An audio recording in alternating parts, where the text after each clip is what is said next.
দুঃখের সময় যদি পাশে না পাই, সুখের সময় দেব কি ধূপ।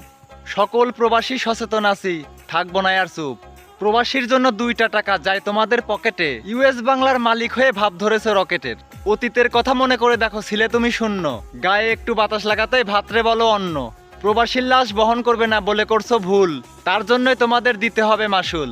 বাংলাদেশের বীর মুক্তিযোদ্ধারা যদি 9 মাস যুদ্ধ করে শহীদের খাতায় নাম ওঠে, আর বাংলাদেশের রেমিটেন্স যোদ্ধাগুলো বছরের পর বছর জীবন যুদ্ধে যুদ্ধ করে বাংলাদেশের রেমিটেন্স পাঠায়, জীবন যুদ্ধে যুদ্ধ করতে করতে একসময় ক্লান্ত হয়ে মারা যায়, আর এই রেমিটেন্স যোদ্ধাগুলোকে শহীদ না বলে তোমরা বলো পচা লাশ।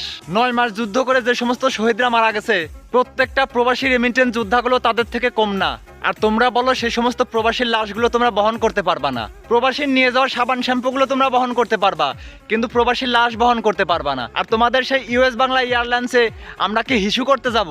আমার সাথে যারা যারা একমত সকল প্রবাসীকে উদ্দেশ্য করে বলতেছি, যে যেখানে